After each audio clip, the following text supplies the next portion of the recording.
जय हिंद। नमस्कार दोस्तों, आप सभी का स्वागत है हरियाणा स्मार्ट स्टडी में। आज के इस वीडियो में हमारा टॉपिक रहेगा हरियाणा के मध्यकालीन इतिहास का मुगल काल। और मुगल काल से जितने भी थ्योरी बनती है हरियाणा से रिलेटेड, पहले हम वो कवर करेंगे और इसके बाद हम हरियाणा के एग्जाम्स में जो क्वेश्चन पूछे गए हैं उनको MCQ के माध्यम से कवर करने वाले हैं। तो सबसे पहले बात करते हैं बाबर की। बाबर ने भारत पर कितनी बार आक्रमण किए थे? 5 बार आक्रमण किए थे। और जो उसका प्रथम आक्रमण था वो किस जाति के खिलाफ था? तो यूसुफजई जाति के खिलाफ। कौन सी जाति के खिलाफ था? यूसुफजई जाति के खिलाफ। 5वें आक्रमण से भारत अभियान शुरू हुआ था, यानी उसका जो 5वां आक्रमण था वो किस पर था? भारत पर था। कब किया था? दिसंबर 1525 ईस्वी में। कब किया था? दिसंबर 1525 ईस्वी में।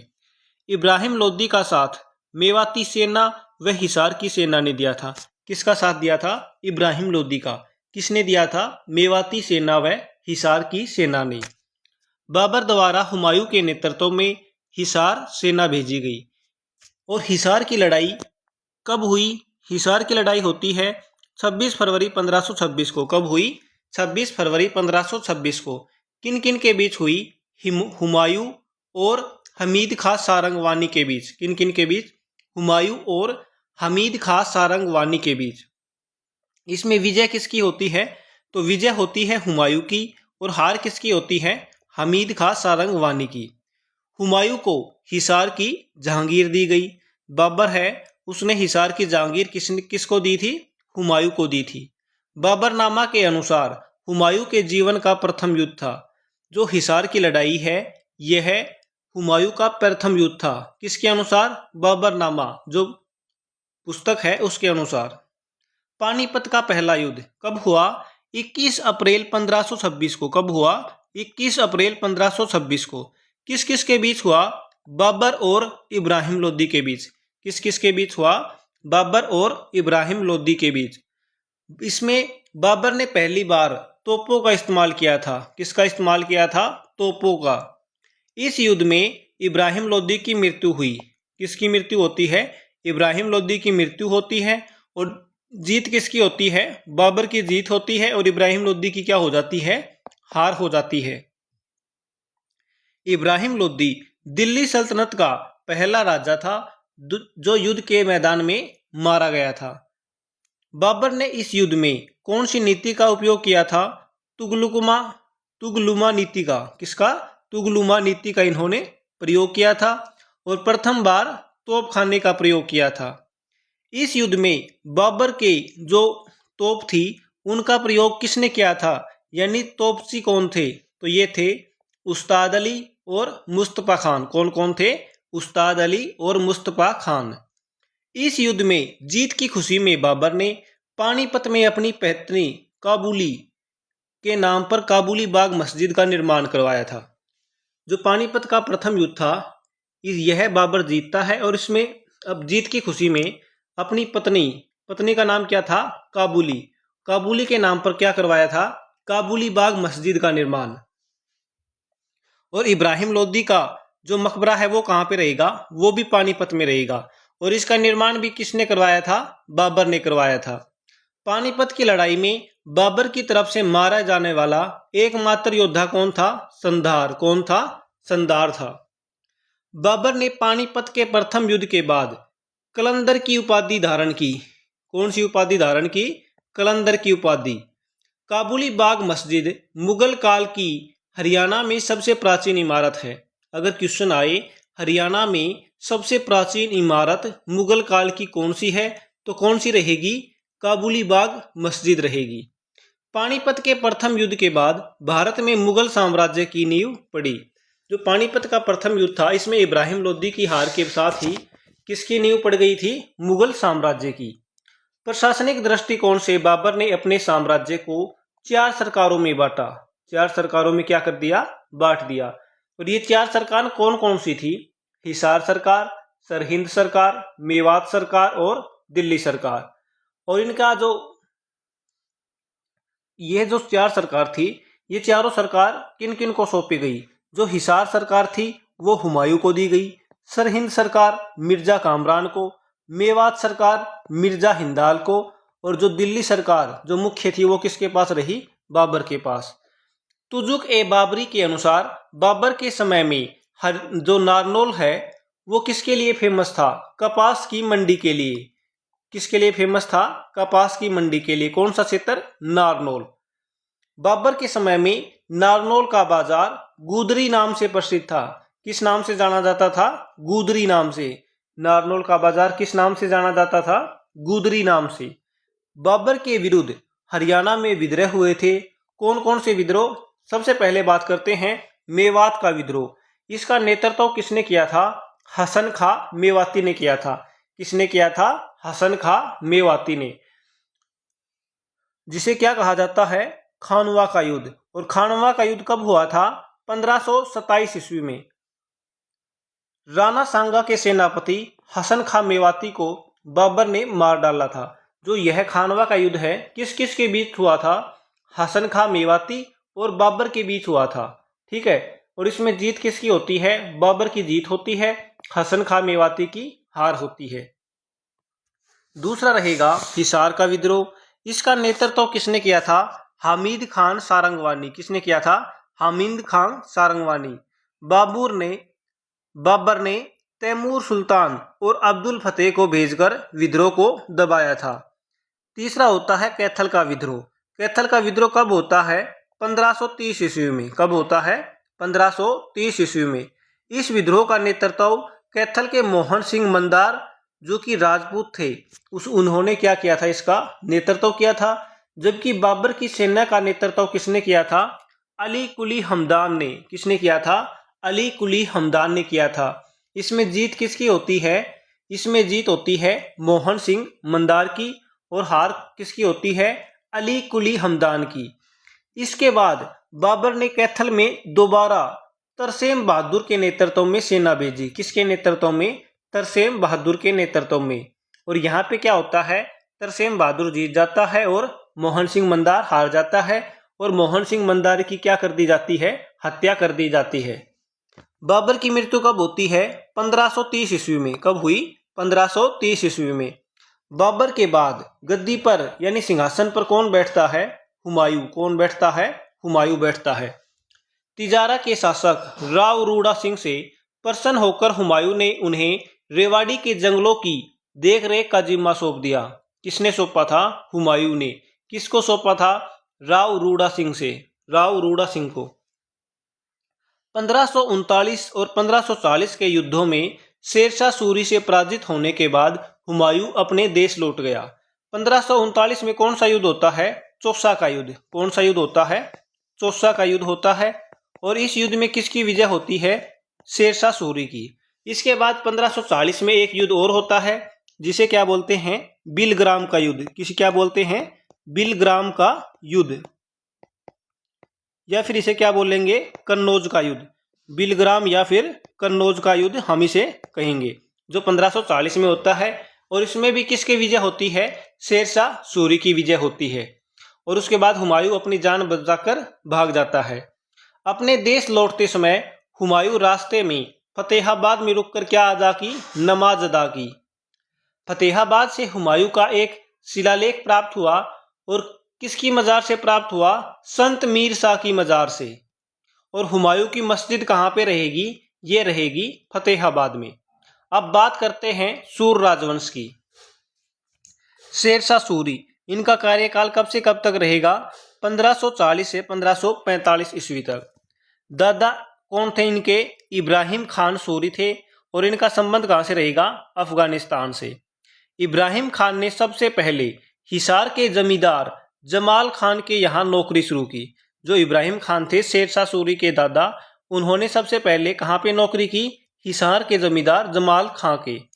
जमाल खान ने इब्राहिम खान को नारनौल क्षेत्र के गांव गुजर बसर के लिए दिए। यानी जो जमाल खान थे उन्होंने इब्राहिम खान को कुछ गांव दिए थे, जो जिससे उनका क्या हो सके? गुजारा हो सके। इतिहासकार विसेंट सिम्थ के अनुसार शेरशाह सूरी का जन्म कहाँ पे हुआ था? नारनौल में। कहाँ पे हुआ था? नारनौल में हुआ। कौन सी ईस्वी में? 1472 ईस्वी में। कब? 1472 ईस्वी में। शेरशाह सूरी ने सन 1542 में पेशावर पाकिस्तान से चटगांव कोलकाता तक ग्रैंड ट्रंक रोड या फिर इसे क्या बोलेंगे, शेरशाह सूरी मार्ग का निर्माण करवाया था। क्या करवाया था? ग्रैंड ट्रंक रोड या शेरशाह सूरी मार्ग का निर्माण करवाया था। शेरशाह सूरी ने हरियाणा में 88 कोस मीनारें बनवाई। कितनी कोस मीनारें बनवाई थी? 88 कोस मीनारें बनवाई थी। हरियाणा के अंदर जो मुख्य कोस मीनार है वो कौन सी रहेगी? कोहांड कोस मीनार। कहाँ पे है? घरोंडा करनाल में। इब्राहिम खान का मकबरा कहाँ पे है? नारनौल में है। इसका निर्माण किसने करवाया था? शेरशाह सूरी ने करवाया था। शेरशाह सूरी की बचपन का नाम क्या रहेगा? फरीद खान। क्या है? शेरशाह सूरी के बचपन का नाम फरीद खान। 22 मई 1545 ईस्वी में कलिंजर युद्ध अभियान के दौरान शेरशाह सूरी की क्या हो जाती है? मृत्यु। कैसे होती है? आग्नेयास्त्र के फटने से। इसका मकबरा कहाँ पे रहेगा? सासाराम बिहार में। आदिल शाह सूर शासक। इसके समय हिंदू हेमचंद्र प्रधानमंत्री के पद पर नियुक्त किया गया था। जो आदिल शाह है ये कौन से शासक हैं? ये सूर शासक ही हैं। और प्रधानमंत्री बनने से पहले हेमू पंजाब के गवर्नर थे। प्रधानमंत्री के पद पर नियुक्त होने वाला प्रथम हिंदू भी कौन था? तो ये था हेमचंद्र हेमू था। बात करते हैं हेमचंद्र की। इनका जन्म कहाँ पे हुआ था? तो इनका जन्म हुआ था कहीं पर तो राजस्थान मिलता है और कहीं पर क्या मिलेगा? कुतुबपुरा गांव रेवाड़ी में हुआ था। जाति की बात करें तो जाति धूसर या फिर धूसर जाति रहेगी। शौक, इनको घुड़सवारी व तीरंदाजी का क्या था? बहुत ज्यादा शौक था। भाषा की बात करें तो संस्कृत व उर्दू भाषा का इनको क्या था? ज्ञान था। हेमू राजा बनने से पहले क्या था? नमक का व्यापारी। क्या था? नमक का व्यापारी था। हेमू को आदिल शाह द्वारा प्रधानमंत्री पद की शपथ ग्वालियर के किले में दिलाई थी। जो हेमू है इसको जो आदिल शाह है वो प्रधानमंत्री की जो पद की शपथ है वो कौन से किले में दिलाई थी? ग्वालियर के किले में। कहाँ पे? ग्वालियर के किले में। हेमू ने आदिल शाह के लिए कितनी लड़ाइयां लड़ी? 22 लड़ाइयां लड़ी थी। हेमू ने विक्रमादित्य की उपाधि धारण की थी। कौन सी उपाधि धारण की थी? विक्रमादित्य की। 1556 ईस्वी में हुमायूं की मृत्यु के बाद हेमू दिल्ली की गद्दी पर बैठा। किसकी मृत्यु के बाद? हुमायूं की मृत्यु के बाद कौन बैठता है? हेमू। हेमू का राज्याभिषेक दिल्ली के पुराने किले में। हेमू दिल्ली की गद्दी पर बैठने वाला अंतिम हिंदू शासक था। कौन सा था? अंतिम हिंदू शासक था। हेमू गद्दी पर बैठते ही स्वयं को क्या घोषित किया था? विक्रमादित्य। कौन सी उपाधि दे दी थी? विक्रमादित्य की। और इन्होंने गद्दी पर बैठते ही गोवंश का वध निषेध कर दिया था। यानी कि क्या कर दिया था? बंद कर दिया था। और स्वयं के नाम के क्या चलाए थे? खुद के नाम के सिक्के चलवाए थे। और इनका दिल्ली पर हेमू का शासन कितने दिन का रहेगा? या तो ये आपको 21 दिन मिलेगा या फिर आपको 29 दिन मिलेगा। इन दोनों में से एक मिलेगा। पानीपत का दूसरा युद्ध कब होता है? 5 नवंबर 1556 को। कब होता है? 5 नवंबर 1556 को होता है। किन किन के बीच होता है? तो ये होता है किन किन के बीच? अकबर और हेमू के बीच। किन के बीच होता है? अकबर और हेमू के बीच होता है। और इसमें जीत किसकी होती है? अकबर की होती है। और हार किसकी होती है? हेमू की होती है। हेमू को गिरफ्तार कौन करता है? शाह कुली खान। कौन करेगा? शाह कुली खान।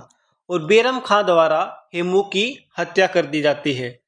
अकबर का सेनापति कौन होता है? बैरम खां होता है। कौन होता है? बैरम खां। हेमू की समाधि कहाँ पे रहेगी? सोदापुर गांव पानीपत में रहेगी।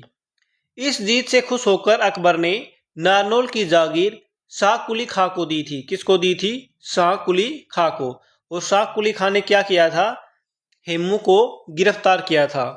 शाह कुली खां ने नारनौल में 1591 ईस्वी में जल महल का निर्माण करवाया था।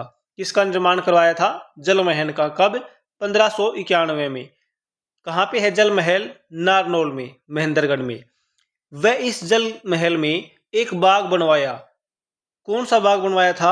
आराम ए कोसर बाग, आराम ए कोसर बाग। शाह कुली खान का मकबरा कहाँ पे है? तो ये रहेगा नारनौल में। कहाँ पे है?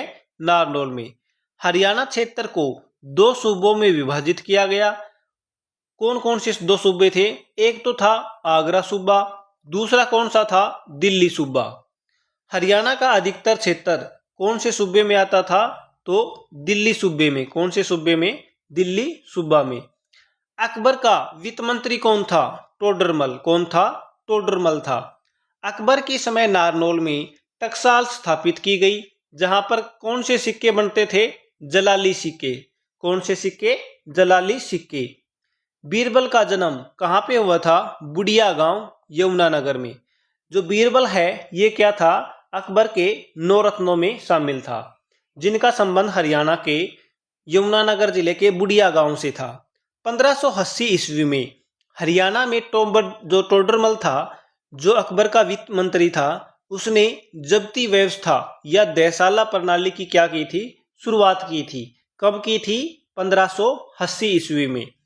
हिसार ए फिरोजा नाम हिसार अकबर के समय पड़ा। जो हिसार ए फिरोजा पहले ये नाम किसका था? हिसार का था। हिसार ए फिरोजा से नाम चेंज करके क्या किया गया था? हिसार किया गया था। कब किया गया था? अकबर के समय में। 1570 ईस्वी में रेवाड़ी की लाल मस्जिद का निर्माण अकबर के समय किया गया था। जो रेवाड़ी की लाल मस्जिद है, इसका निर्माण अकबर के समय हुआ था 1570 ईस्वी में। मेवात के पल्ला गांव में शेख मूसा की मजार, इसका निर्माण भी किसने करवाया था? अकबर ने करवाया था। अकबर के दरबारी कवि कौन थे? अबुल फजल। और अबुल फजल की पुस्तक कौन सी है? आईने अकबरी। आईने अकबरी में हरियाणा के जो ब्रह्म सरोवर है उसको क्या कहा गया है? लघु रूप सागर। क्या कहा गया है? लघु रूप सागर कहा गया है। और जो आईने अकबरी है, इसी पुस्तक में भिवानी का नाम क्या मिलता है? भानीग्राम। क्या मिलता है? भानीग्राम। और इसी पुस्तक में हरियाणा की फसलों का उल्लेख मिलता है। रबी की कितनी फसलों का? 16 प्रकार की फसलें थी और खरीफ 25 प्रकार की। इनका वर्णन भी हमें कहां से मिलता है? आईने अकबरी पुस्तक से। बात करते हैं जहांगीर की। जहांगीर के समय जो समय था वो चित्रकला का स्वर्ण युग माना गया है। जहांगीर के समय चित्रकला का स्वर्ण युग माना गया है। हरियाणा में सराय किसने बनवाई थी? जहांगीर ने बनवाई थी। और वृक्षारोपण का कार्य भी किसने करवाया था? जहांगीर ने। किसका कार्य? वृक्षारोपण और सराय का। शाहजहां। शाहजहां की बात करते हैं तो प्रशासनिक नियंत्रण के लिए शाहजहां द्वारा चकला नामक एक इकाई की स्थापना की गई थी। कौन सी इकाई की? चकला। हिसार हरियाणा में हिसार नामक एक नए चकले का गठन किया था। हरियाणा में कौन से चकले का गठन किया था? हिसार। शाहजहां ने कृपा राम को हिसार चकले का मुखिया नियुक्त किया। जो हिसार चकला बनाया था उसका मुखिया किसे नियुक्त किया गया? कृपा राम को। शाहजहां के कितने पुत्र थे? 2। एक दारा शिकोह और एक था औरंगजेब। दारा शिकोह का कहाँ पे रहता था? तो हरियाणा के पलवल में रहता था। दारा शिकोह और शाहजहां के धार्मिक गुरु कौन थे? शेख चिल्ली थे। कौन थे? शेख चिल्ली। शेख चिल्ली का मकबरा कहाँ पे है? थानेसर, कुरुक्षेत्र में है। शेख चिल्ली का मकबरा कहाँ पे है? थानेसर, कुरुक्षेत्र में है। शेख चिल्ली का जो मकबरा है वो कौन से पत्थरों से बना है? लाल पत्थरों से बना है। शेख चिल्ली के मकबरे का निर्माण किसने करवाया था? दारा शिकोह ने। किसने करवाया था? दारा शिकोह ने करवाया था। डेविस राय ने इसे भारत का दूसरा सबसे खूबसूरत मकबरा बताया है। क्या बताया है? भारत का दूसरा सबसे खूबसूरत मकबरा। इसलिए इसे हरियाणा का ताजमहल कहा जाता है। शेख चिल्ली का वास्तविक नाम क्या था? अब्दुल करीम। तो ये हमें कहां से पता चला? तो ये हमें आधार कार्ड से पता नहीं चला, ये हमें उसके पहचान पत्र से पता चला। और ये उसका पहचान पत्र कैसे प्राप्त हुआ? तो वो जो पेंशन बनवा रहा था, जैसे अब 3000 रुपये मिलते हैं ना, ऐसे ही पेंशन मिलती थी उस समय भी। शाहजहां ने पश्चिमी यमुना नहर से सफीदों से दिल्ली के शाहजहानाबाद तक एक नहर बनवाई थी। उस नहर को क्या कहा जाता था? नहर ए बसीहत। क्या कहा जाता था? नहर ए बहीसत। बात करते हैं औरंगजेब की। औरंगजेब को परेशान करने वाले हरियाणा में कौन थे? एक तो था सांवलिया मेव, हाथी सिंह बड़गुजर, जाट और सतनामी। इन्होंने औरंगजेब को क्या किया था? बहुत ज्यादा परेशान किया था। जाटों का विद्रोह कब होता है? 1669 ईस्वी में। सतनामी विद्रोह जो कि नारनौल में हुआ था, कब होता है? 1672 ईस्वी में। कब हुआ था? 1672 ईस्वी में। हाथी सिंह बड़गुजर को गिरफ्तार किसने किया था? नंदराम अहीर ने। किसने किया था? नंदराम अहीर ने किया। हाथी सिंह बड़गुजर की गिरफ्तारी से खुश होकर औरंगजेब ने नंदराम अहीर को रेवाड़ी की बागडोर सौंपी। किसकी बागडोर सौंपी थी? रेवाड़ी की बागडोर। और नंदराम अहीर को किसकी खिताब दिया था? चौधरी का खिताब दिया था। हाथी सिंह बड़गुजर ने सांवलिया मेव की हत्या कर दी थी। जो हाथी सिंह बड़गुजर है, इन्होंने किसकी हत्या की थी? सांवलिया मेव की। इस बात से खुश होकर औरंगजेब ने घासेडा, जो मेवात के अंदर है, मेवात के 11 गांवों की जागीर दी थी। किसकी दी थी? 11 गांवों की जागीर दी थी। किसको? हाथी सिंह बड़गुजर को। औरंगजेब के खिलाफ कुछ विद्रोह हुए थे, जिनमें जो मुख्य विद्रोह है वो रहेगा जाटों का विद्रोह। कब होता है? 1669 ईस्वी में। और इसमें जाटों का नेतृत्व किसने किया था? गोकुला जाट ने। किसने? गोकुला जाट ने। एक होता है सतनामी विद्रोह, यह होता है 1672 ईस्वी में। इसमें नेतृत्व किसने किया था? सतनामियों ने। किसने किया था? सतनामियों ने। और यह विद्रोह कहां पे होता है? तो यह होता है नारनौल में। कहां पे? नारनौल में। 1617 ईस्वी में तिलपत की लड़ाई किस किस के बीच होती है? औरंगजेब की सेना और जाटों के बीच होती है। कब होती है? 1617 ईस्वी में। कौन सी लड़ाई होती है? तिलपत की लड़ाई। सतनामी लोग कौन थे? तो जो सत्य बोलते थे, सत्य पर चलने वाले लोग थे, वो क्या कहलाते हैं? सतनामी। सतनामी संप्रदाय की स्थापना किसने की थी? संत वीरभान ने। किसने की थी? संत वीरभान ने। जिनका गांव कौन सा था? विजेश्वर गांव। और ये कहां पे पड़ता है? नारनौल में। सतनामियों को सारे बाल मुंडवाने के कारण क्या कहा जाता था? मुंडिया। क्या कहा जाता था? मुंडिया कहा जाता था। संत वीरभान के गुरु कौन थे? उदयदास। कौन थे? उदयदास। और उदयदास के गुरु कौन थे? संत रैदास। कौन थे? संत रैदास थे। सतनामी रैदासी संगठन की शाखा थी। जो सतनामी थी वो कौन से संगठन की शाखा थी? रैदासी संगठन की शाखा थी। 1670 ईस्वी में औरंगजेब व जाटों के बीच तिलपत की लड़ाई हुई थी। कौन सी लड़ाई हुई थी? तिलपत की लड़ाई। किस किस के बीच? औरंगजेब और जाटों के बीच। कब होती है? 1670 ईस्वी में। इसमें विजय किसकी होती है? औरंगजेब की। और हार किसकी होती है? जाटों की। 1685 ईस्वी में दोबारा से जाटों व औरंगजेब के बीच क्या होता है? युद्ध होता है। और जाटों की तरफ से नेतृत्व किसने किया था? राजा राम ने। किसने किया था? राजा राम ने। और इस युद्ध में जाटों ने अकबर के मकबरे को क्या कर लिया था? लूटा था। राजा राम के भतीजे चूड़ामल द्वारा भरतपुर में जाट साम्राज्य की नींव रखी गई। तो दोस्तों, इसी के साथ हम ये सेशन समाप्त करते हैं। और जो आज शाम को 8 बजे क्लास आएगी, उसके अंदर हम ये जो क्वेश्चन मैंने बना रखे हैं, ये हम MCQ जो एग्जाम्स में पूछे गए हैं, ये कवर करेंगे। ये क्वेश्चन मैंने आपके लिए बना रखे हैं, लेकिन वीडियो ज़्यादा लंबी हो जाएगी, इसलिए ये वीडियो नेक्स्ट वीडियो में हम इन क्वेश्चनों को कवर करेंगे। धन्यवाद दोस्तों।